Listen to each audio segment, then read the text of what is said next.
This channel does not promote any violence, harmful, or illegal activities. All content provided by this channel is meant for an educational and information purpose only. নমস্কার, আপনাদের সকলকে স্বাগত জানিয়ে শুরু করছি আজকের পর্বের জনমত। আজকের জনমতে আবারও নিঃসন্দেহে বাংলাদেশকেই রাখতে হবে, তার কারণ বাংলাদেশকে ছেড়ে আমরা যাব না। কেউ কেউ কালকে দেখলাম টাইমলাইনে লিখেছেন যে নিজের দেশ ছেড়ে অন্য দেশের বিষয় নিয়ে পড়েছে। আরে ভাই, যিনি লিখেছেন তার উদ্দেশ্যে বলি যে বাংলাদেশের ঘটনা প্রবাহ এই বঙ্গে ভারতবর্ষে প্রভাব তো ফেলেই, এর নতুন কিছু নয়। প্রভাব ফেলে, এর বিপরীত মানে এটাই নয় যে এটা প্রভাব ফেলছে বলছে বলেই আমরা সর্বশক্তিমান। গোটা বিশ্ব আমাদের দিকে চেয়ে রয়েছে, গোটা বিশ্ব চেয়ে রয়েছে এবং অবাকও হচ্ছে এটা ভেবে যে কি করে একটা শ্যামল সবুজ বঙ্গভূমি, সেখানে নানা রকম শাসক এসছে। মধ্যযুগে ইসলাম সেখানে জনপ্রিয় হয়েছে, তারপর ইংরেজ শাসনকে পেরিয়ে যখন স্বাধীনতা প্রাপ্তি হয়েছে, তারপরে আবার কিভাবে জঙ্গিবাদ সেখানে সর্বস্তরে প্রভাব বিস্তার করলো। এত কবি, লেখক, ইন্টেলেকচুয়াল যারা রয়েছেন তাদের কথার কোনো মূল্য নেই। বাংলাদেশের মানুষ নিঃসন্দেহে তারা গণতন্ত্র আরও বেশি চেয়েছিলেন, কিন্তু আরও বেশি গণতন্ত্র চাইতে গিয়ে আরও বেশি স্বৈরতন্ত্র যদি চলে আসে, তখন তো মানুষ উল্টো দিকেই দৌড় লাগাবে, নাকি ঘুরে দাঁড়াবে বুক চিতিয়ে। ঘুরে দাঁড়াতে তো চেয়েছিল দুটো কিশোর, কী বা তাদের বয়স, তারা জয় বাংলা লেখার জন্য তাদের মেরে দেওয়া হলো। আর এই যে ছবিটা দেখছি যশোর জামিয়া ইসলামিয়াতে, পুরো মুখ ঢাকা, হাতে স্টেন গ্যান, এই কিসের ছবি? এ তো পরিষ্কার হচ্ছে আইসিসের ছবি, অর্থাৎ আইসিসকে সে যশোর অর্থাৎ পশ্চিমবঙ্গের একেবারে সীমান্ত ঘেঁষা, বনগাঁ সীমান্ত ঘেঁষা যশোর যে জেলা, সেই জেলায় এসে উপস্থিত হয়েছে এবং সেখানে তারা জলসার একটি অনুষ্ঠানে সেখানে তাদের দেখা যাচ্ছে। আগে যারা হুজুরদের যে জলসাগুলো শোনা যায়, অনেক হুজুর রাজনৈতিক বক্তব্য রাখেন, বিদ্বেষমূলক প্ররোচনাও দেন, আবার অনেক হুজুর পুরোপুরি ধর্মীয় বিষয়ের ব্যাখ্যা দেন। তাদের সংখ্যাটাই বেশি, কিন্তু তাই বলে এই যে ছবিটা, এবং এই ছবিটা রীতিমতো চমকে দিয়েছে গোটা পৃথিবী। আমি বারবার বলছি, গোটা পৃথিবী কিন্তু দেখছে, ছবিগুলো দেখছে, তাদের সমস্ত বয়ানগুলো দেখছে এবং লাগাতারভাবে বিশ্ববাসীর কাছে তুলে ধরছেন সজীব ওয়াজেদ জয়। তিনি শুরুর দিক থেকে বলেছিলেন, তিনিই প্রথম বলেছিলেন যে তার মা শেখ হাসিনা কোনো পদত্যাগ করেননি, তাকে বাধ্য করা হয়েছে। তিনিই দেশের প্রধানমন্ত্রী, প্রথম মুখ খুলেছিলেন সজীব ওয়াজেদ জয়। তাকে খুনের মামলা তাকেও আসামি করে দেওয়া হয়েছে, খুনের মামলায় তাকে আসামি করে দেওয়া হয়েছে। তিনি আমেরিকা প্রবাসী। এবং আরও একজন আছেন, তাসলিমা নাসরিনের কথা বলা যায় যে তাকে গলাধ্যকরণ করা একেবারে যে সম্ভব হয়নি, এবং দেশান্তরী সেই লেখিকা তাসলিমা নাসরিন, তিনিও এই টুইট করেছেন, এই পোস্টটা দিয়েছিলেন। এবং যশোরে জিহাদের ডাক, দলে দলে জিহাদে যোগ দিন, জিহাদি স্থান থেকে শুরু হবে খেলাফতের আন্দোলন, অর্থাৎ পুরোপুরি জিহাদের ঘোষণা। এবং এই জিহাদ যে প্রচুর রক্তক্ষয় নিয়ে আসে, জিহাদকে প্রতিষ্ঠা করতে গিয়ে যে একটা ব্যাপক যুদ্ধ উন্মাদনা তৈরি হয়ে যায়। এবং আমরা দেখেছি সিরিয়া থেকে শুরু করে লেবানন হয়ে মধ্যপ্রাচ্যের বিভিন্ন জায়গায় যে সংঘাত, ধর্মীয় সংঘাত থেকে শুরু করে রাষ্ট্রের মানচিত্র বদলে দেওয়া সমস্ত পর্যায়ক্রম আসছে, তাতে তো গোটা পৃথিবী শঙ্কিত, তাতে গোটা পৃথিবী আজ ভয়ার্ত। গোটা পৃথিবীতে বিশেষ করে শিশু, নারী এবং বৃদ্ধ যারা রয়েছেন, তারা আজকে শোকগ্রস্ত হয়ে পড়ছেন। শৈশব কিছু থাকছে না, শৈশব হারিয়ে যাচ্ছে। এবং নারীরা যদি হয়ে যায় সেবাদাসী, বা যে শব্দ উচ্চারিত হয় সেটা নাই বা করলাম, সবাই জানেন কিভাবে দেখা হয়। এবং হচ্ছে যারা এই যে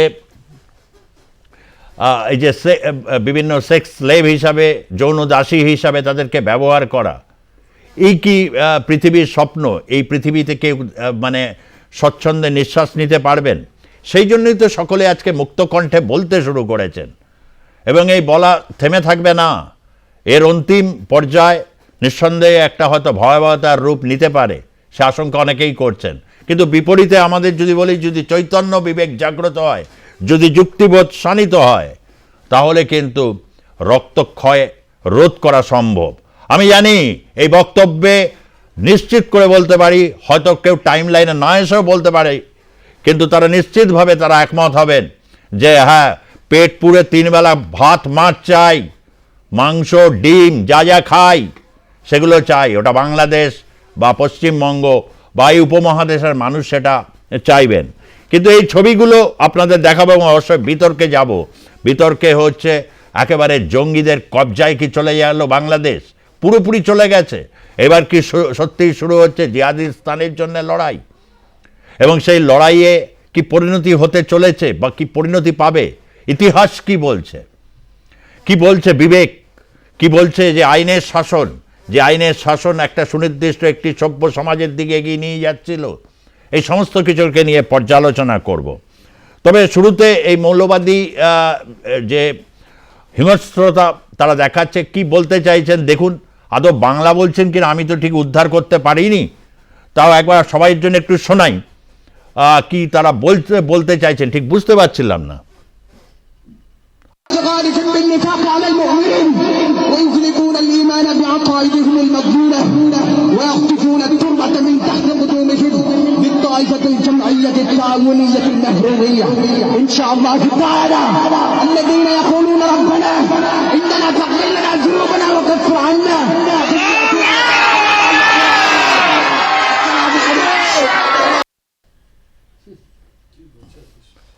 বুঝলাম না, বাঙালি মানুষ বাংলা ভাষায় যতটা স্বাচ্ছন্দ্য এটা ঠিক বুঝতে পারলাম না, বোঝার চেষ্টা করব। রবীন্দ্র ঘোষ একজন অশীতিপর বৃদ্ধ, যিনি হিউম্যান রাইটস একজন বড় মাপের ব্যক্তিত্ব। চিকিৎসার জন্য এই মুহূর্তে রয়েছেন এইমসে, তার চিকিৎসা হচ্ছে কল্যাণীতে। আধুনিক স্থাপত্যের এই এইমসে বহু বাংলাদেশের মানুষও চিকিৎসা নিতে আসেন। আমরা চাইব দুনিয়ার সমস্ত মানুষ আসুন। এই ভারতবর্ষ হচ্ছে সভ্যতার এক শিকড় ভূমি। এই ভারতবর্ষ থেকে পৃথিবীর সভ্যতা শুরু হয়েছিল, সিন্ধু সভ্যতা থেকে সরস্বতী সভ্যতা, এই সমস্ত সভ্যতার আকর ভূমি। সেখানে সব মানুষ আসবেন, মুক্ত কণ্ঠে কথা বলবেন, আর প্রত্যেকের কথাই শুনবো। জিহাদিদের কথা তো শোনালামই। এবার রবীন্দ্র ঘোষ তিনি বলছেন, 84-85 বছরের বয়স্ক ভদ্রলোক, তিনি লড়তে চাইছেন, শেষ রক্তবিন্দু দিয়ে তিনি লড়বেন, চিন্ময় কৃষ্ণ দাসের হয়ে আবারও সওয়াল করবেন। কিন্তু শরীর অশক্ত, তার মধ্যেও কিন্তু তিনি কমিউনিকেশন তার জারি রাখছেন। কি বার্তা দিচ্ছেন শুনবো। আমরা চিন্ময় প্রভুর আইনজীবী, আমরা ওনার জন্য, ওনার লিগ্যাল হেল্পের জন্য লড়াই করছি। কিন্তু দুঃখজনক হলেও সত্য, সেখানে আমাদেরকে একটু বাধা দেওয়া হয়েছিল এবং পরবর্তী যে তারিখ, সেই তারিখটা হলো আগামী মাসের 2 তারিখ, 2/1/2025। সেই তারিখে আবারও আমরা যাব ফাইট করার জন্য। এটাতে অনেক সমস্যা হয়ে গেছিল। আমি তো আসছি এখানে চিকিৎসার জন্য, আর আমি সবার জন্য কাজ করি হিউম্যান রাইটসে, এবং আমি বাংলাদেশ মাইনরিটি ওয়াচের সভাপতি। এই কাজগুলো আমরা করি for the protection of the rights of the minority community. 71 জন আইনজীবীর বিরুদ্ধে মামলা দেওয়া হয়েছে, murder case. It is a false, fabricated and motivated case. এই জন্য আমরা ঢাকা থেকে চট্টগ্রামে এই মামলা করতে যাব। পুলিশ আমাদেরকে যথেষ্ট হেল্প করেছে, গার্ড দিয়েছে, কিন্তু আমাদের সমস্যা হচ্ছে লয়াররা আমাদেরকে ভিতরে ঢুকতে দিচ্ছিল না। এখন সামনের তারিখে যেতে পারবো কিনা আমাদের সন্দেহ, তারপরে আমরা সেখানে যাব। পুলিশের সহযোগিতা বললেন, কিন্তু লয়াররা ভেতরে দিচ্ছেন, তাহলে কি জঙ্গিবাদ লয়ারদের মধ্যেও প্রবেশ করে গেল? এই প্রশ্নটা আসাটা খুব স্বাভাবিক। হিউম্যান যে রাইটসের কাজ যিনি করেন, হিউম্যান রাইটসের মানবাধিকার লঙ্ঘন, সেটা জাতি ধর্ম লিঙ্গ নির্বিশেষে মানবাধিকার লঙ্ঘনের ঘটনায় গোটা বিশ্বের বিভিন্ন আইনজীবীরা সক্রিয়ভাবে তারা অংশগ্রহণ করেন। রবীন্দ্র ঘোষ তার মধ্যে একজন অন্যতম ব্যক্তিত্ব। এবং বাংলাদেশে যে মাইনরিটি ওয়াচ, অর্থাৎ মাইনরিটিদের উপর যা যা হচ্ছে তার সমস্ত কিছু পর্যবেক্ষণ এবং রিপোর্ট তৈরি করা এবং আদালতে নিয়ে গিয়ে সেটা লড়াই করার জন্যে একজন সংগ্রামী মানুষ, একজন অশীতিপর বৃদ্ধ, শারীরিকভাবে অশক্ত থাকলেও মনের জোরে তিনি কিন্তু আজকে সকলের হৃদয় মণিকোঠায় জায়গা করে নিচ্ছেন। আমি আমাদের আজকে যে প্যানেল রয়েছে আমি একটু আপনাদের সাথে পরিচয় করিয়ে দেব।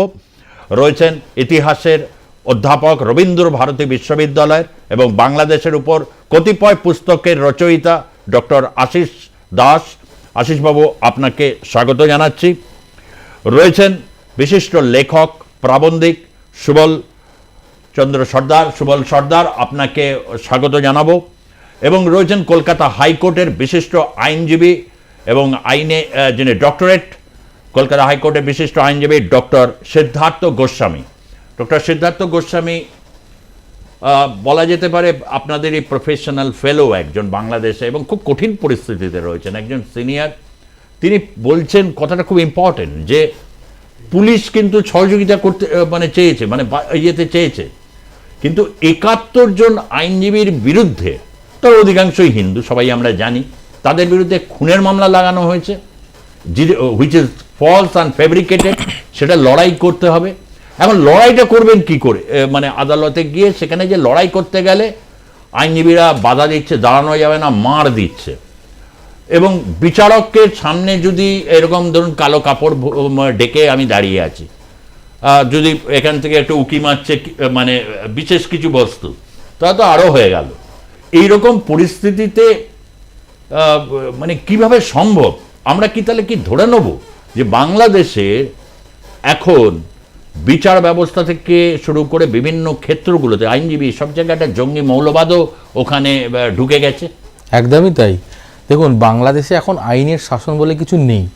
আপনাদের মনে করিয়ে দিই, প্রথম যখন বাংলাদেশ, তো আগে বাংলাদেশ ছিল না, ছিল পাকিস্তান। তো যখন ইন্ডিয়া পাকিস্তান ভাগ হয়, তখন কিছু ইন্ডিয়া থেকে সিটিজেন, নাগরিক, তারা বাংলাদেশে যায় এবং তারা বরাবরই পাকিস্তানের সাপোর্টার ছিল। যেরকম তাদের মধ্যে ছিল জামাতে ইসলাম, রাজাকার আর বিহারি, কিছু বিহারি আমাদের বিহারের বিহারি তা না, বিহার থেকে কিছু মাইগ্রেট করেছিল যারা সাপোর্ট করেছিল পাকিস্তানকে। পরবর্তীকালে যখন 1971 হয়, যখন বাংলাদেশ স্বাধীন হয়, তখনও কিন্তু বিশেষ কিছু এই মৌলবাদী সংগঠন যেরকম রাজাকার বা জামাতে ইসলাম, এরা কিন্তু সবসময়তেই চেয়েছিল পাকিস্তানে আসতে। তো এদের মেন এজেন্ডা বরাবরই ছিল যে ফর পাকিস্তান, তারা কখনোই চায়নি বাংলাদেশ স্বাধীন হোক। এবার সমস্যাটা কি হচ্ছে? সমস্যা হচ্ছে বাংলাদেশ যখন শুরু হয় 1977 অবধি, 71 স্বাধীন হয়, যখন বাংলাদেশ যখন ফর্ম হয়, তার যখন কনস্টিটিউশন হয়, সংবিধান যখন তৈরি হয়, শুরুতে কিন্তু বাংলাদেশের মোটিভ কিন্তু খুবই সুন্দর মোটিভ ছিল। একটা স্বচ্ছ দেশ, একটা ডেমোক্রেটিক দেশ, একটা সেকুলার কান্ট্রি। এটা কিন্তু আজকে অনেকে অস্বীকার করবে। বাংলাদেশ কিন্তু বরাবরই একটা সেকুলার কান্ট্রি ছিল। ভারতবর্ষের মতো বাংলাদেশও একটি সেকুলার কান্ট্রি ছিল, সেকুলার দেশ। আজকে জানি না বাংলাদেশের এটা জানেন না, স্বীকার করবেন কিনা জানি না। এবার সমস্যা হচ্ছে সেকুলারিজমটা ছিল 1977 অবধি। 1977-এ যখন এই জঙ্গি মিলিটেন্ট একটা অ্যাগ্রেশন হয়, তখন এই সেকুলারিজম ওয়ার্ডটাকে রিমুভ করে দেওয়া হয় কনস্টিটিউশন থেকে, এবং রিলিজিয়াস স্টেট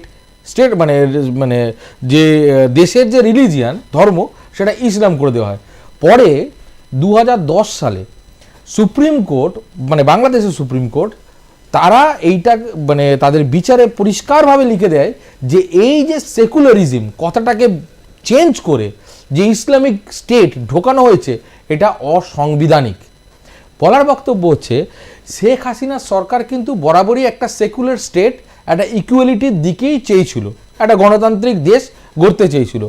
বাট এই রাজাকার, আমি রাজাকাররাই যে মেনলি এর ভেতরে ইনভলভ তা বলছি না, কিন্তু এই যে বিভিন্ন রকম মৌলবাদ, তাদের কিন্তু বড় একটা অংশ হচ্ছে বিএনপির সঙ্গে যুক্ত। এর কারণটা কি? এর কারণ শুধু ধার্মিক বিভাজন তা নয়, এর কারণ হচ্ছে একটা ট্রেড, ব্যবসা, ওপিয়াম ট্রেড। কারণ সেন্ট মার্টিন আইল্যান্ড বাংলাদেশের একটু নিচে আছে, সেটা খুব স্ট্র্যাটেজিক একটা লোকেশন। সমস্ত দেশ চাই ওই লোকেশনটাকে ক্যাপচার করতে। কেন চায়?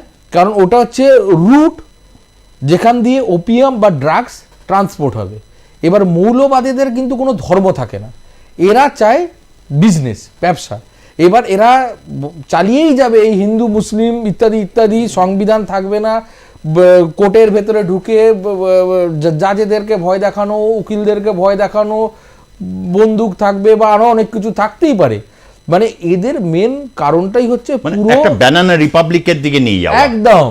যত এটা বাংলাদেশের লোকেরা এখন বুঝতে পারছে না, বাংলাদেশের লোকেরা এটা বুঝতে পারছে না যে ওদেরকে ইউজ করছে এই মৌলবাদী সংগঠনরা, যে কি মারাত্মকভাবে ওদেরকে ইউজ করছে, ওরা কিন্তু আজকে বুঝতে পারছে না।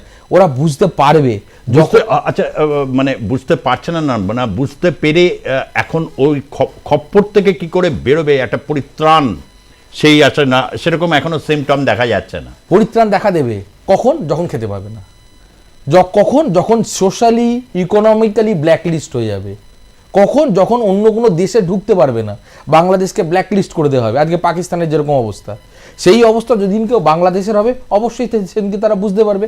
আজকে পাকিস্তানের ম্যাক্সিমাম নাগরিক জানে যে তারা ভুল করেছে। তাদের মানে তারা তো আর ভুল করেনি, নাগরিক কখনো ভুল করে না, তাদের প্রশাসনিক মহলে যারা আছে। যে পরিপ্রেক্ষিতটা বললেন একটা ব্যানানা রিপাবলিকের দিকে, কারণ আইনের শাসন যে নেই, রবীন্দ্র ঘোষের বক্তব্য থেকে তিনি লড়াইয়ের কথা বলছেন, কিন্তু এই বয়স একটা ফ্যাক্টর, এবং যে পরিস্থিতি 71 জন যদি আইনজীবীকে খুনের মামলা দেওয়া হয় চিন্ময় কৃষ্ণ দাসের হয়ে লড়ার জন্য, তাহলে পরিষ্কার বলতে হয় যে আইনের শাসন নেই, একটা ব্যানানা রিপাবলিকের দিকে যাচ্ছে এটা। কিন্তু আমার আপনার কাছে প্রশ্ন, আপনি যেদিন আপনার বই রিলিজ হয়েছিল, আপনি দিয়েছিলেন মুক্তিযুদ্ধের ইতিহাস, আপনার সাথে অনেক কথা হয়েছে। যে দেশের একটা মুক্তিযুদ্ধ করা সশস্ত্র বিপ্লবের মতোই একটা মুক্তিযুদ্ধের ইতিহাস আছে, যে দেশের মানুষের মধ্যে প্রথম সংবিধান গৃহীত হচ্ছে সেকুলারিজম, ধর্মনিরপেক্ষতা, একটা ইকুয়ালিটির উপর দাঁড়িয়ে, সেই দেশ চলে গেল হচ্ছে একেবারে জঙ্গিদের কবজায়। শুধু ড্রাগস বা এর ইঙ্গিত তিনি দিলেন ডক্টর সিদ্ধার্থ গোস্বামী। তাহলে কি একটা ভয়ঙ্কর গৃহযুদ্ধ বা একটা মানে একদম দারিদ্র লাঞ্ছিত একটা পরিস্থিতি, যেটা একটা অতীতের একটা বাংলাদেশের কখনো কখনো ছবি বেরিয়ে আসতো বিভিন্ন জায়গায়, এইদিকে কি পরিণতি, না মুক্তিযুদ্ধ নতুন আকারে ফিরে আসতে পারে, যেটা হচ্ছে যে বাংলাদেশকে আমরা দেখেছিলাম 71 সালে? সুজিতদা, গৃহযুদ্ধ কেন হবে? গৃহযুদ্ধ হবে তো দুটো পক্ষের। এই সময়ে যারা রাষ্ট্র পরিচালনা করছে তারা একটা পক্ষ হবে নিশ্চয়ই, গৃহযুদ্ধ যদি হয়। তাহলে আর এই শক্তির বিরুদ্ধে যারা থাকবে তারা একটা পক্ষ নেবে গৃহযুদ্ধ যদি হয়। তাহলে একদম পরিষ্কার, এই সময়কালে যে শাসকরা বাংলাদেশকে শাসন করছে, নিয়ন্ত্রণ করছে, পরিচালনা করছে, তাদের বিরুদ্ধে অন্য একটা অপর শক্তি যখন উঠে দাঁড়াবে, তারা নিশ্চয়ই এই ফোর্সটা ক্ষমতাসীন থাকুক এরা চাইবে না। তাহলে সেই ফোর্সটা অবশ্যই একটা প্রগতিশীল শক্তি, একদিকে একটা প্রগতিশীল শক্তি হবে আর একটা প্রতিক্রিয়াশীল মৌলবাদী শক্তি হবে, এইটার মধ্যে কোনো ফারাক নেই। তাহলে গৃহযুদ্ধ বাঁধবে প্রগতিশীল শক্তির সাথে। আপনার ওই 71-এর মুক্তিযুদ্ধের চেতনায় যারা বিশ্বাস করে তাদেরকে আবার পুনঃপ্রতিষ্ঠিত করার জন্য, এটা 1 নম্বর কথা। 2, এই সময়ের বাংলাদেশটার এই যে পরিস্থিতিটা, এটা তো দেখুন পুরো পাকিস্তানের মদত যে আছে, এই যে আপনি যেগুলো দেখাচ্ছিলেন, আমাদের একটা সমস্যা বাংলাদেশের মানুষের, একটা এই মুহূর্তে কিছু মানুষের, সবার না, কারণ বেশিরভাগ মানুষের ভুল ভাঙতে শুরু করেছে। এবং আপনি দেখবেন ওখানে ছাত্র আন্দোলনের সাথে সম্পৃক্ত যারা ছিল ছাত্ররা, তারা এখন বলতে শুরু করেছে যে সেই সময় আমরা পরিস্থিতিটা বুঝতে পারিনি, আমাদেরকে ব্যবহার করা হয়েছে, এই বাংলাদেশ আমরা চাইনি। এই ধরনের বার্তা কিন্তু দিতে শুরু করেছে ছাত্র সমাজের অংশরা, যদিও তারা লুকিয়ে দিচ্ছে, কিন্তু দিচ্ছে। মানে অঙ্কুরে যে তাদের বিনাশ করবে, গতকালই তার ছবি দেখেছি, জয় বাংলা লেখার জন্য জয় কুপিয়ে মেরে দিল। জয় বাংলা, দুজনেই দুজন ছাত্র লীগের, কুপিয়ে মেরে দিল না। কিন্তু আমি যেটা বলতে চাইছি, আমি যে কথাটা বলতে গিয়ে মানে থেমে গেলাম, সেটা হচ্ছে 71-এ 47-এ মানে আইনজীবী সিদ্ধার্থবাবু যেটা বলছিলেন যে 47-এ যখন পাকিস্তান রাষ্ট্র তৈরি হলো, তখন একটা স্লোগান ছিল, আপনাদের সবার মনে থাকবে, এক ধর্ম ইসলাম, এক রাষ্ট্র পাকিস্তান, এক নেতা কায়েদে আজম জিন্নাহ। আপনি আজকে যাদেরকে দেখাচ্ছেন এখানে, তারা কিন্তু এক রাষ্ট্র ইসলাম, এক ধর্ম ইসলাম, এক রাষ্ট্র পাকিস্তান, এক নেতা কায়েদে আজম জিন্নাহ তো এখন নেই, কারণ পাকিস্তানের ধ্বনি দিচ্ছে। তাহলে সেটাকেই ফেরাতে চাইছে এখন, এই পরিস্থিতিটা সেটাই দাবি করছে। আর এটা যে দাবি করছে তার প্রমাণ পরশুদিন আর গতকালের ঘটনা। পরশুদিনের ঘটনা যেটা ঘটেছে আপনারা এটাও হয়তো জানেন, সবাই জানে, আমার দেশের প্রত্যেকটা মানুষ জানে। সেটা হচ্ছে 2011 সালের সংবিধান সংশোধনীকে বাতিল করা হয়েছে। 2011 সালের সংবিধানের সংশোধনী যেটা বাতিল করা হয়েছে তাতে কি বলা ছিল, তাতে কি বলা হয়েছিল, সেটার উত্তর যদি খোঁজেন তাহলে এই মনোভাবটা কেন তৈরি হচ্ছে, এই উন্মাদনা, বন্দুক এই তৈরি কেন হচ্ছে, এটা বুঝতে পারবে। যদি আপনি বলতে দেন আমি তাহলে বলছি এখন। সেটা হচ্ছে 2011 30শে জুন পঞ্চদশ সংশোধনীতে বলা হয়েছিল, মানে যেটা ছিল যে তত্ত্বাবধায়ক সরকার নির্বাচিত সরকারের মেয়াদ শেষ হয়ে যাওয়ার পর 90 দিনের মধ্যে নির্বাচন করবে। সেটা বাতিল করে হাসিনা সরকার যেটা করেছিল যে বিদায়ী সরকার 90 দিনের মধ্যে পরবর্তী নির্বাচনের ব্যবস্থা করবে। 1 2 এটা মারাত্মক সবথেকে। সেটা হচ্ছে এর মধ্যে যদি অবৈধভাবে কেউ ক্ষমতা দখল করে, এই কথাটা সবথেকে ইম্পর্টেন্ট, অবৈধভাবে ক্ষমতা দখল করে তাহলে রাষ্ট্রদ্রোহের সর্বোচ্চ সাজা হবে। রাষ্ট্রদ্রোহ কোড আনকোড একটা শব্দ, আর সর্বোচ্চ সাজা একটা শব্দ। এই দুটোকেই কিন্তু পরশুদিন বাংলাদেশের কোর্ট বাতিল করেছে। তার মানে রাষ্ট্রদ্রোহ হয়েছে 5ই আগস্টের আগে, তার সর্বোচ্চ সাজার বিধান আছে, তাহলে আমাকে এটাকে যেন তেন প্রকারে বাতিল করতে হবে। আর এই বাতিলের পক্ষের শক্তি কারা? এই কোর্টে এই বাতিলের পক্ষের শক্তি কারা ছিল? পক্ষের শক্তিটা দেখুন, বিএনপি, জামাতে ইসলাম। তাহলে বিএনপি যার মুক্তিযুদ্ধেও এক পাতালে মুক্তিযুদ্ধের চেতনা রাখবে, আরেক পাতালে জামাতে ইসলামের ইয়েতে, মানে দুনৌকোয় পা দিয়ে বিএনপি চলে ক্ষমতা হাসিল করতে চাইছে। বিএনপির এই সময়কালের ওদের দেশে দাঁড়িয়ে যেটা রাজনৈতিক সংকট, যেটা তাদের মানে তারা মনে করছে যে আমাদের সামনে একটা সংকট আসছে, সেটা খুব পরিষ্কার। আমি আপনাদের চ্যানেলে বহুবার বলেছি যে এই মুহূর্তে বাংলাদেশের যা পরিস্থিতি, সাধারণ মানুষের যা পরিস্থিতি, আর সাম্প্রদায়িক উন্মাদনার যে ক্ষেত্র, যে অবাধ চাষ চলছে, তাতে এই যে ভোটের তো একটা প্রস্তুতি নেওয়ার কথাও বলা হয়েছে, আপনি জানেন, ব্যালটে ভোট হবে বলা হয়েছে। এই সময়ে ভোট হলে আওয়ামী লীগের জয় ঠেকানো কারুর পক্ষে সম্ভব নয়, কোনো শক্তির পক্ষে সম্ভব নয়। আর এই জঙ্গিরা কারা? আমি আপনাদের আগেও বলেছি, 5ই আগস্ট যখন হাসিনা দেশ ছেড়ে চলে এলেন, 8ই আগস্ট আমি বলেছিলাম সোশ্যাল মিডিয়াতে একটা পূর্ব পরিকল্পনা, দীর্ঘদিনের পূর্ব পরিকল্পনা বাস্তবায়িত হলো। আপনাকে ইন্টারিম পিরিয়ডের যে অন্তর্ঘাত, মানে যারা রাষ্ট্রের বিরুদ্ধে আন্দোলন করছিল তাদের মোটিভসটা বুঝতে হবে।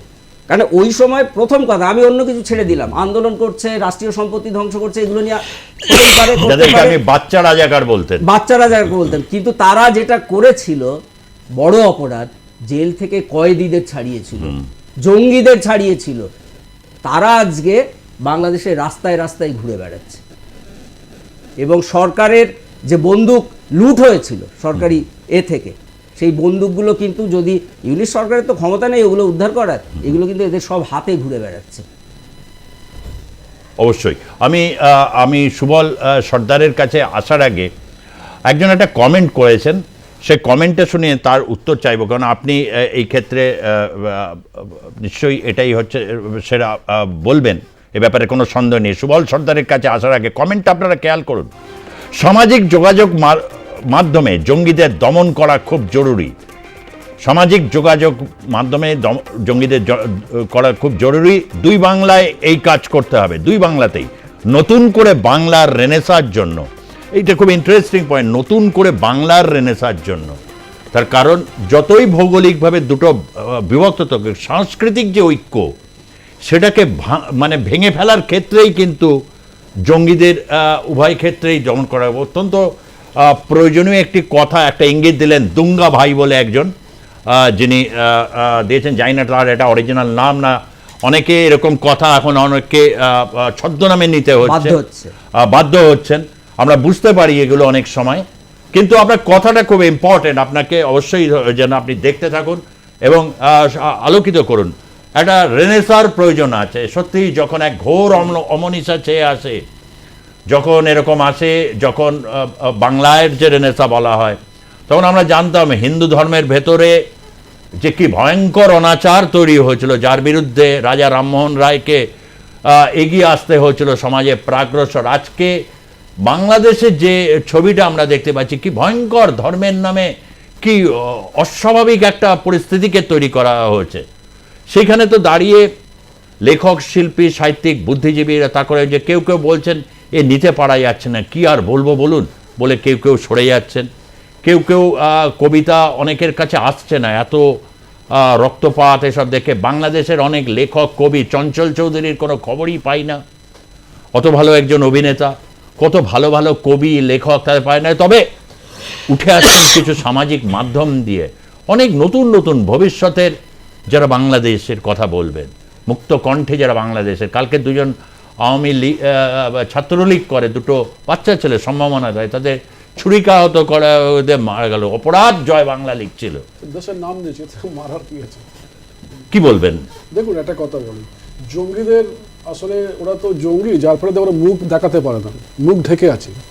এখন যারা মুখ ঢেকে আছে তাদের সম্বন্ধে আমরা কি বলবো? এদের একটাই কাজ হলো মনুষ্যত্বকে ধ্বংস করা, মানুষকে ধ্বংস করা।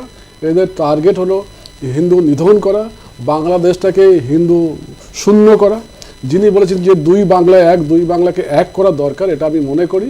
কেন মনে করি? আমরা ভৌগোলিক দিক দিয়ে আলাদা হয়ে গেছে, কিন্তু কৃষ্টি এবং যে আমাদের রেনেসাঁর কথা হবে, তো আমরা আলাদা নই। বাংলা ভাষা দুই দেশের মাতৃভাষা এবং দুই দেশের জাতীয় কবি হলেন আমাদের বিশ্বকবি রবীন্দ্রনাথ ঠাকুর। অতএব আমাদের জাস্ট ভৌগোলিক দিক দিয়ে আলাদা হয়ে গেছি আমরা, ভাষাগত, আদর্শগত, কৃষ্টি, কালচার। আপনি তো দেশের মানে একটা ঐক্য, সাংস্কৃতিক ঐক্য, এখন ভৌগোলিক ঐক্য।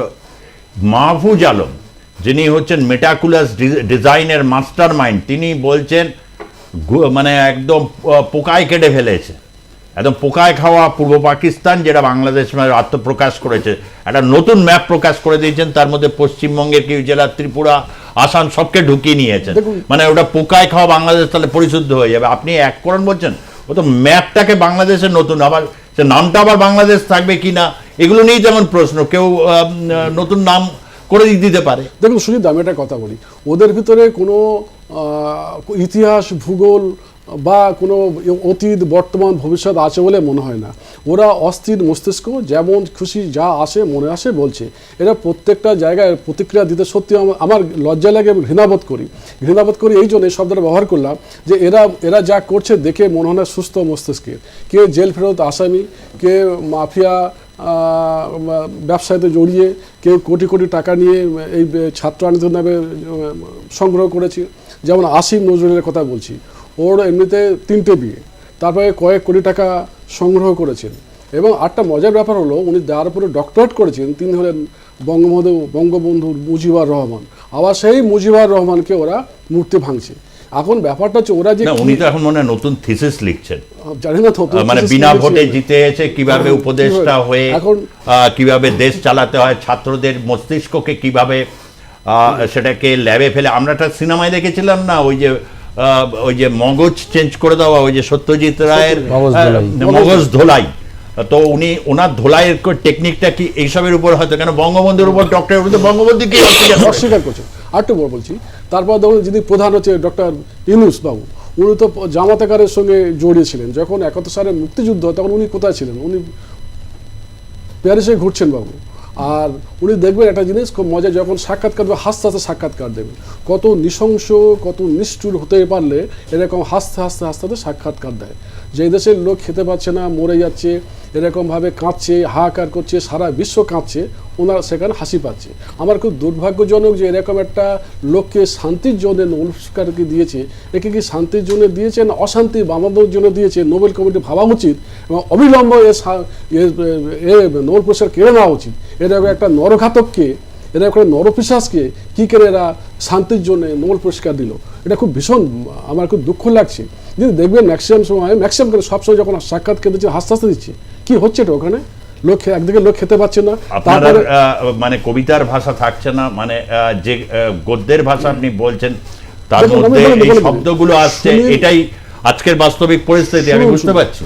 রবীন্দ্রনাথ ঠাকুরের সোনার বাংলা, বিশ্বকবি রবীন্দ্রনাথ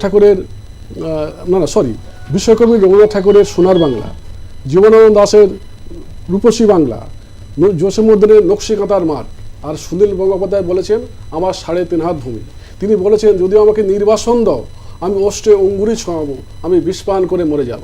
এই বাংলাদেশটা হচ্ছে আমাদের কাছে সমৃদ্ধ দেশ, আমাদের কাছে রূপকথার দেশ, একটা কৃষ্টি কালচারের দেশ। সেই দেশটাকে কিভাবে নির্মমভাবে এরা ধ্বংস করছে। কতগুলো মোস্তান জঙ্গি যারা মুখ দেখাতে সাহস পায় না, এখন মুখ দেখাতে সাহস পায় না, তারা এখন মুখ দেখে পিস্তল নিয়ে আমাদের ভয় দেখাতে শুরু করেছে। কি ভাবে কি এরা মুখ দেখি মুখ দেখানোর সাহস আছে, এরা মুখ দেখাবে? সে ক্ষমতা ওদের মুখ বন্ধ করে রেখে পিস্তল নিয়ে কি বাহাদুরি করছে। একটা শিশুকে যেমন বন্দুক দেখায় ঠিক তাই করছে। যে কি মহামরি, ভারতের সঙ্গে লড়বে, এর সঙ্গে লড়বে, নিজেরাই এখন আরাকান আর্মি যে বোম্বিং করছে, এখন আরাকান আর্মি প্রসঙ্গে আসছি। আরাকান আর্মি মানে যেভাবে আরাকানিজরা যেটুকুনি বোঝে যুদ্ধে ইঞ্চি ইঞ্চি করে, ইঞ্চি মাটি সোনার চেয়ে খাঁটি। সুন্দর গান বাংলাদেশের, এটা সেখানকার মিলিটারি ব্যান্ডে বাজানো হয়। ইঞ্চি মাটি সোনার চেয়ে খাঁটি, সোনার চেয়ে খাঁটি ইঞ্চি মাটি কিন্তু আরাকান বাহিনী যে দখল করে নিতে চাইবে না, এ ব্যাপারটা একটু মনোযোগ দেওয়া ভালো। যশোরে এসে মুখ ঢেকে বন্দুক দেখানো থাকে কেন হচ্ছে লোহে লোহে কো কাটতা হয়, একটা অজিতের বিখ্যাত ডায়লগ আছে পুরনো 50-60-এর দশকের হিন্দি সিনেমায়, সেরকম কিন্তু হচ্ছে না আরাকানদের ওই দিকটা। আমি অবশ্যই এটা আসবো পরবর্তী অধ্যায়, কিন্তু তার আগে আরও একজন বাংলাদেশের মুক্তিযোদ্ধা, তিনিও এককালে মুক্তিযোদ্ধা ছিলেন, একজন বড় আর্মি অফিসার, স্বনামধন্য ব্যক্তি অলি আহমেদ। অলি আহমেদ বলছেন মানে এখন মানে একটা প্রতিযোগিতা শুরু হচ্ছে ভারত বিদ্বেষী কথা বলা, তার জন্যে হচ্ছে মানে রূপকথার আশ্রয় নিয়ে নেওয়া। যে পরমাণু বোমা ছুড়লে ভারত কবে বললো ভারত সে কবে পরমাণু বোমা প্রথম ফাটিয়েছিল 1975 সালে, তাও এটা নিজের দেশের মধ্যে সে পরীক্ষা করেছিল, কোনো দেশে পরমাণু চার্জ এসব আসেনি। একটা অলি আহমেদের মতো মুক্তিযোদ্ধা তিনি বলছেন মানে বিএনপি কি হলো এটা নিয়ে অনেকেই আজকাল কিন্তু করছেন, যদিও বিএনপির উপর খুব একটা আস্থা ছিল না, কিন্তু আমি এটা বলবো বিএনপির নেতৃত্ব অনেকেই দেখছেন বা বিএনপির যারা নেতা রয়েছেন, আপনাদের ওই যিনি মহাসচিব ছিলেন তিনি কিন্তু একটু কাঁদুনি গিয়েছিলেন, ভারত শুধু আওয়ামী লীগকেই দেখে, আওয়ামী লীগের প্রিজম দিয়েই ভারত বাংলাদেশকে দেখে, কেন বাংলাদেশের অন্য রাজনৈতিক দল নেই যে ভারত যে কেন প্রিজম মানে আওয়ামী লীগের প্রতি তার বিশ্বস্ততা বরাবর প্রতিষ্ঠিত, এইগুলো বোঝা যায়। মন্তব্য শুনুন অলি আহমেদের কি বলছেন। আল্লাহকে ভয় করেন, নববধূর ফাঁদে পড়েন না, বাংলাদেশের বিরুদ্ধে অবস্থান গ্রহণ করেন না। আপনাদের অনেকগুলি দেশের অর্থনীতি নির্ভর করে বাংলাদেশের উপরে, বাংলাদেশের সাথে পাঙ্গা দিলে এটা খুব কস্টলি হবে। আমি কয়েকটা মিটিংয়ে বলেছি অ্যাটম বোমার ভয় দেখায়েন না, নিউক্লিয়ারের ভয় দেখায়েন না। আমাদের অনেক বন্ধু রাষ্ট্র আছে যাদের কাছে নিউক্লিয়ার বোম আছে এবং তারা দিতে রাজি আছে, সুতরাং আপনি ব্যবহার করবেন, আমরা এখানে কলা চষবো, এটা হবে না। এখান থেকেও নিউক্লিয়ার বোম লঞ্চ করা হবে। টিট ফর ট্যাট, বন্ধুত্ব চান বন্ধুত্ব, শত্রুতা চান শত্রুতা হয়েছে। যাই হোক, শুনলেন ওলেবাদে কলা চুষবেন কি চুষবেন না সে ওনার ব্যাপার, তবে কোনো পরমাণু এসবের নয়। তবে একজন একটা জ্ঞান দিয়েছেন, তার লেখাটা দিলাম না, তিনি জ্ঞান দিয়েছেন আরে ওই যে যশোরের অনুষ্ঠান ওটা গোয়াজু লাইক ছিল, এটাও বুঝলেন না, এ কি সাংবাদিকতা করছেন, এটা গোয়াজু লাইক ছিল। একজন লিখে পাঠিয়েছেন টাইম লাইনে, আমাকে পিসিআর থেকে জানানো হলো ওটা গোয়াজু লাইক ছিল। ভাবুন, মানে মস্করা ঠাট্টাটাকেও হচ্ছে। এবং মোহাম্মদ আলী নবীন তিনি এটা লিখেছেন, সিদ্ধার্থবাবু এই যে মস্করা তারপর কলা চুষবো ব্যাপারগুলোকে খুব রয়েছে, কিন্তু তো এই যে যেটা বলছিলেন ডক্টর ইউনূসের হাসি মুখে সাক্ষাৎকার দেওয়া, ওইদিকে একের পর এক সম্পত্তি লুণ্ঠন থেকে শুরু করে একটা মানে এমন জঙ্গিবাদকে ছেড়ে দেওয়া হচ্ছে, 71 জনের উপর, আইনজীবীরা সন্ত্রস্ত, চিকিৎসকরা তারা কি অবস্থায় রয়েছেন বিভিন্ন জায়গায়। এক শিক্ষিকাকে তার সামনে তিনি কেন মুক্তিযুদ্ধের বই রেখেছেন, আজকে তাকে পদত্যাগ করতেই হবে। এই যে গতকালের ছবি, এটা নিয়ে আমরা গতকাল দেখিয়েছিলাম, সেখানকার তিতুমির কলেজের যিনি প্রিন্সিপাল, তাকে পদত্যাগ করতে হবে। কেন? তিনি এই বই রেখেছেন, আজকে তাকে পদত্যাগ করতেই হবে এই দাবি, না হলে তিনি এই বইগুলোকে সামনে নিয়ে এসছে। দেখুন, এই ছবিটাই তো আমরা দেখেছিলাম দ্বিতীয় বিশ্বযুদ্ধের সময়, গেস্টাপো বাহিনী এসে এসে সমস্ত লাইব্রেরি বই পোড়ানো হচ্ছে, অতীতকে সমস্ত করে দিয়ে তারপরের ইতিহাস। হিটলার নিজের ইয়েতে গুলি করছে, নিজে আত্মঘাতী হচ্ছে। এই যে ছবি, মানে এই মানে সমস্ত বোধ চেতনা এই অসার করে দিয়ে মৌলবাদটা, এটা এটা এটা এটা কেন, কিভাবে হলো বলে মনে হচ্ছে? ছবিটাই তো হচ্ছে মৌলবাদের ছবি। এই যে ভাষার প্রয়োগ, আমরা কবি কাজী নজরুল ইসলামকে জানি, ওনার কবিতা জানি, ওনার গান জানি, কোথাও এরকম ভাষা প্রয়োগ দেখেছেন?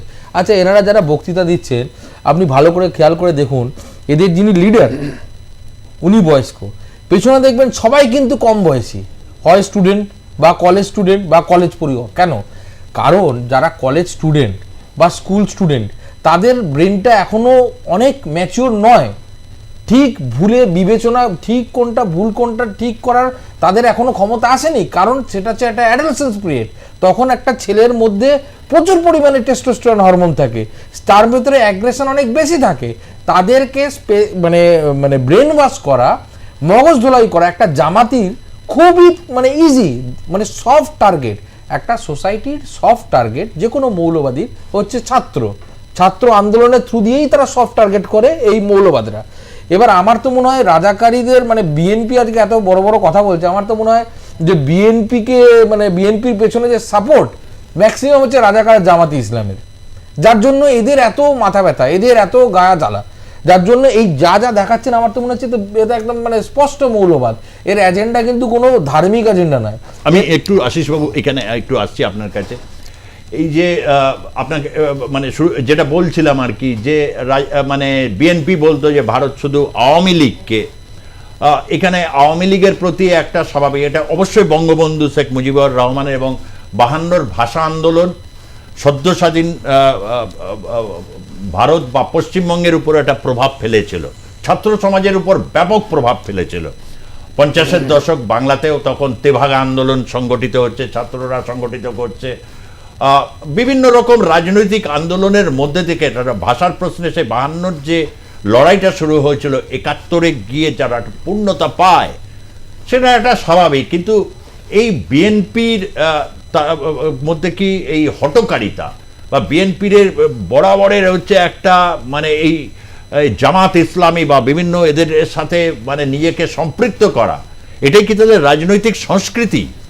সেটা হচ্ছে সুজিতদা, অলি আহমেদের যে কথাটা আপনি শোনালেন, যে আওয়ামী লীগের চোখ দিয়ে ভারতকে দেখে, বাংলাদেশকে দেখে ভারতবর্ষ মানে ভারতবর্ষের মানুষরাও ওই আওয়ামী লীগের চোখ দিয়ে বাংলাদেশকে দেখে। আমরা দেখি, যারা এই প্রশ্নটা করে তাদের উত্তরটা হচ্ছে আমরা দেখি। কেন দেখি? তার কারণ আওয়ামী লীগ ক্ষমতায় আসার পর 71-এর পর শেখ মুজিবুর রহমানের নেতৃত্বে পরে যখন সংবিধান রচনা হচ্ছে, তাতে জাতীয়তাবাদ, সমাজতন্ত্র, ধর্মনিরপেক্ষতা এবং গণতন্ত্রের কথা বলা আছে। ভারতবর্ষ এই নীতিতেই বিশ্বাস করে। তাহলে এই নীতিতে যে প্রতিবেশী দেশ বিশ্বাস করে, আমরা তাকে তো সেই চোখ দিয়েই দেখব। আপনি এই একদম এই সাম্প্রতিক সময়ে তাহলে বিএনপি বলুক যে আমরাও এগুলো মানি, এটা বলতে হবে। এটা বললে ভারতবর্ষের নিশ্চয় মানুষ তাকেও বিএনপি চোখ দিয়েও বাংলাদেশকে বোঝার চেষ্টা করবে, এটা বলতে হবে। তাহলে আপনার এই পঞ্চদশ সংশোধনীটা পরশুদিন খারিজ হলো কেন, তার উত্তর তাহলে বিএনপিকে দিতে হবে। আপনি উত্তর দেবেন না, অথচ আমরা কোন চোখ দিয়ে দেখছি আপনি প্রশ্ন করলেন। মানে আপনি ঘুরিয়ে বলতে চাইছেন যে যেখানে ভারতবর্ষের প্রিন্সিপাল, মানে এটা তো একটা বাস্তবিক আজকে এসে এটা বিশ্বকে আজকে বুঝতেই হবে, তাই তো? দেখুন যে একটা ধর্মনিরপেক্ষ দেশ, একটা বৃহৎ সভ্যতার দেশ, ধর্মনিরপেক্ষ দেশ, সে তার দুপাশে দুটো মৌলবাদী শক্তিকে সে কি করে তার সাথে একসাথে তার দৃষ্টিভঙ্গি দিয়ে দেখবেটা কি করে? কদিন পরে দেখুন বিএনপি কি ব্ল্যাক লিস্ট না করে দেয় জামাতি ইসলাম। একদম, আমি জানি না বাট যেভাবে এগোচ্ছে একদম ভালো কদিন কথা। পরে আল কায়দা বিএনপি তার একটা কথা সুজিত, এই ভারত বিদ্বেষী মনস্তত্ত্বটা এত জিগির দিয়েছে কেন বাংলাদেশ? এই রূপটা কি? মানে এই ভারত বিদ্বেষের জিগিরটা আমাকে তুলতে হয় কেন? এটা আপনাকে প্রথমে বুঝতে হবে। এই তত্ত্বাবধায়ক সরকার মানে ইউনিসের নেতৃত্বে যে কোডান কোড তত্ত্বাবধায়ক সরকার, এরা তো বুঝতে পারছে আমরা দেশের মানুষকে দিশা দেখাতে পারছি না, জঙ্গিদের ঘুরে বেড়াতে পারছে না, তাদেরকে যেন ধরে শায়েস্তা দিতে পারছি না, সাধারণ মানুষ যারা দেশের নাগরিক তাদের আমরা দিশা দেখাতে পারছি না, তাদের জীবনযাত্রা দুর্বিষহ, তারা দিন আনা দিন খেতে গিয়ে যে সমস্যায় পড়ছে, এগুলোর প্রেক্ষিতে দিন দিন এই ইউনিট সরকারের জনপ্রিয়তা কমছে এবং এই ইউনিট সরকারকে যারা পেছন থেকে হাওয়া দিচ্ছে তাদের জনপ্রিয়তা কমছে। ফলে আপনাকে এই জনপ্রিয়তা যে কমে যাচ্ছে, এটাকে যদি একটা উগ্রতা না দিতে পারি, তাহলে বাংলাদেশের একটা সংখ্যক মানুষকে যারা উগ্রতা পছন্দ করে তাদেরকে আমি এক কাট্টা করতে পারবো। আর যারা উগ্রতা পছন্দ করে না, যারা শান্তিকামী, যারা চায় বাংলাদেশটা সুন্দরভাবে থাকুক, তাদেরকে আমি ভয় দেখাতে পারবো, তারা যাতে কথা না বলতে পারে। তাহলে তারা কথা বলবে না আমার ভয়ে, আর আমার উগ্রতাকে সমর্থন করবে একদল মানুষ। এই এই এই পরিবেশ, এই পরিকাঠামোটা, এই পরিবেশটাকে আমি যদি তৈরি না করতে পারি, তাহলে কিন্তু আমার টিকে থাকাটা হবে না। স্টুডেন্ট আপাতত 20 তারিখ 20 জানুয়ারি বা পুরো জানুয়ারি মাসটা অন্তত এই ফর্মুলাতে তারপরে চিত্রনাট্যটা এখন মানে সিদ্ধার্থ বাবু যে কথাটা বলছিলেন না, ওরা ছাত্র নয়, কিন্তু যারা কলেজ বিশ্ববিদ্যালয়ে পড়ে, একটু আপনাকে আমি ডিফার করছি, কলেজ বিশ্ববিদ্যালয়ে পড়ারা কিন্তু আর সমন্বয়কদের পেছনে নেই। এরা কিন্তু সেই কম লেখাপড়া, আমি কম লেখাপড়াটা দোষের না, আরে মূর্খ বলুন না কেন, কম লেখাপড়া জানা দোষের নয়, মূর্খ কিন্তু দেশকে ভালোবেসে অনেক কিছু করতে পারে। না, এটা দেশ থেকে ভালোবাসে না তো, কিন্তু এরা হচ্ছে দেশকে ভালোবাসে, ওইভাবে ট্রেন্ড যে একটা উগ্র ধর্মকে বিশ্বাস করে, সেই অংশটা কিন্তু রাস্তায় আছে এখন। মানে আমি মুখোশ পরে বক্তৃতা দিচ্ছি আর ট্রেন্ড অংশটা লাফালাফি করছে। কলেজের যারা শিক্ষিত ছেলে মেয়ে, যারা ওই সময়ে বিভ্রান্ত হয়ে মাঠে নেমেছিল, তারা কিন্তু নেই। অবশ্যই আমি একটু আপনার কাছে আসব। আমার এটা বলতে বলতে হঠাৎ মনে পড়লো, খুব এই কথাটা চালু আছে আমাদের দেশে, টকশোতেও খুব এটা আসে, ক্যাঙ্গারু কোর্ট, বিভিন্ন জায়গায় এরকম ক্যাঙ্গারু কোর্ট। আচ্ছা, ডক্টর ইউনূসের এই যে মন্ত্রিসভা, তার হেসে হেসে এরকম বক্তব্য, এটা কিছুই হয়নি। হ্যাঁ, এরকম একটা ভাবে থেকে এটাকে ক্যাঙ্গারু মন্ত্রিসভা বলা যায়? আমি একটু আইনের জায়গা থেকে, ধরুন লেখাতে হঠাৎ যদি এসে যায় ক্যাঙ্গারু মন্ত্রিসভা চালাচ্ছেন, কিরকম হবে? তো ওই মন্ত্রিসভা সেটাও প্রযোজ্য মানে প্রয়োগ করা যাবে না, তার থেকে আরও নিচু, আরও নিম্নমানের। আমি একটা কথা বলছি যেটা সুজিতদা, আমরা অনেক আলোচনা করলাম, ধরুন ওখানে এই উগ্রবাদটা এস্টাবলিশ হলো, তখন কেমন হবে? আপনি অন্য অ্যাঙ্গেলে ভাবুন। আমি মনে করলাম কিছু হলো না, ওই উগ্রবাদটা এস্টাবলিশ হলো, আপাতত থাকবে, আমার এটা যা মনে হচ্ছে, ভবিষ্যৎ বলবে, এখন আমি বলবো না। তাহলে ওখানে এই উগ্রবাদটা নিয়ে আমরা সারা বিশ্বে মাথা ব্যথার কারণ, যেমন আমরা আফগানিস্তান নিয়ে মাথা ব্যথার কারণ, তেমনি বাংলাদেশকে নিয়ে আমাদের মাথা ব্যথার কারণ হবে। যদিও বাংলাদেশ নিয়ে আমাদের মাথা, ওদের আভ্যন্তরীণ ব্যাপার নিয়ে আমাদের মাথা ঘামানোর কোনো কারণ নেই, কিন্তু ওরা যেরকমভাবে গরম বিবৃতি, ভারত বিদ্বেষী কথাবার্তা বলছে, নর্মালি কী হবে, দুই দেশের জনগণ একটু তেতে উঠবে এবং দুই দেশের জনগণের মধ্যে সম্পর্কের ভিতরে চিড় খাবে, এটা স্বাভাবিক ব্যাপার আর কি।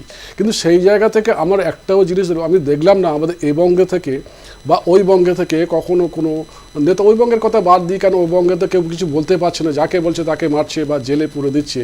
এই বঙ্গে যারা মানবাধিকার কমিশন নিয়ে আলোচনা করছেন, যারা বড় বাগ্মী, বড় পণ্ডিত, আমি তো কখনো দেখলাম না সেরকম একটা কড়া বার্তা দিতে। এটা আমার খুব দুঃখ লেগেছে। আমরা আলোচনায় করেছি, অনেক সভা করেছি, অনেক প্রতিবাদ করেছি, কিন্তু একটা কড়া বার্তা দিতে আমি দেখলাম না বুদ্ধিজীবী মহল থেকে। এটা একটা ঠিকই বলেছেন, এটা অনেকেই বিভিন্ন জায়গায় বলছেন যে সময়টা তাকে বুঝতে পারছেন না অনেক লেখক, বুদ্ধিজীবী যারা রয়েছেন, আমি বরঞ্চ বলবো আইনজীবী থেকে শুরু করে একাডেমিশিয়ানস যারা রয়েছেন, গবেষক যারা রয়েছেন, অনেকে এসে বলছেন, তারা বলতে চাইছেন, তারা সবাই যে টেলিভিশন মিডিয়াতেই বলছেন, তারা তাদের সামাজিক মাধ্যমগুলোতে তাদের স্পষ্ট বক্তব্য রয়েছেন। পশ্চিমবঙ্গের বহু শিক্ষক, অধ্যাপক যারা বিভিন্ন সময় বাংলাদেশে গেছেন, বিভিন্ন কূটনৈতিক মিশনে, অনেকে ছবির শুটিং করতে গেছেন, তারা অনেকেই কিন্তু লাঞ্ছিত হয়ে এবং অনেকে কিন্তু টাকা পয়সা পাননি, সে জানি, তারা এসে যে একটা কড়া ভিউ এটা কি হচ্ছে তার কিন্তু অনেকেই চুপ করে থাকছেন। এরকম বিপদ কিন্তু দ্বিতীয় বিশ্বযুদ্ধের সময়ও একটা কিন্তু এরকম হয়েছিল, যখন এরকম মৌলবাদ, ফ্যাসিবাদ বা সমস্ত জায়গায় কায়েম হয়, মুক্ত চিন্তা হয়। আমরা সাংবাদিকরা কেন এটা নিয়ে সোচ্চার, কেন অনেক সাংবাদিককে জেলে পুরে রেখেছে, তার কারণ মুক্ত চিন্তার পরিবেশ যদি না থাকে তাহলে আর সাংবাদিকতা থাকে না, তখন সাংবাদিকতাকে বিসর্জন দিয়ে দেওয়া হয়। এরকম হয়েছে দ্বিতীয় বিশ্বযুদ্ধ সময় হয়েছে, ক্রিস্টোফার কর্ডওয়েলের মতো লেখক, তাকে বন্দুক নিয়ে নেমে যেতে হয়েছিল স্বাধীনতার রক্ষার জন্যে, মানুষের মৌলিক অধিকার রক্ষার জন্য। এরকম ইতিহাসে ভুরি ভুরি উদাহরণ আছে। তাই কোন বাংলাদেশ আমরা দেখতে চলেছি তা আগামী সময় ধীরে ধীরে স্পষ্ট হবে। তবে হ্যাঁ, বলে রাখি, গতকাল যে পর্ব নিয়ে করেছিলাম সেটা নিয়ে অনেকেই বলেছিলেন, ইঞ্চি ইঞ্চি মাটি সোনার চেয়েও খাঁটি, তাকে রক্ষা করা, তার পবিত্রতা রক্ষা করার জন্যে এগিয়ে আসতে হয়। নচেত ওই চট্টগ্রাম প্রান্তে কিন্তু আরাকান আর্মি কিন্তু ধীরে ধীরে ধীরে ধীরে কিন্তু ইঞ্চি ইঞ্চি করে কিন্তু তারা গ্রাস করে নিতে শুরু করবে।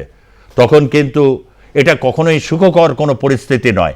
তাই ভারতবর্ষ সজাগ রয়েছে। এবং ডক্টর আশিস দাস যেটা বললেন, অবশ্যই তাকে ধন্যবাদ জানাবো, যে তিনি বললেন আওয়ামী লীগের চোখ দিয়েই দেখব। এই কারণে দেখব যে ভারতবর্ষ গণতন্ত্র, ধর্মনিরপেক্ষতার আদর্শে সে চিরকাল সে অবিচল থাকে।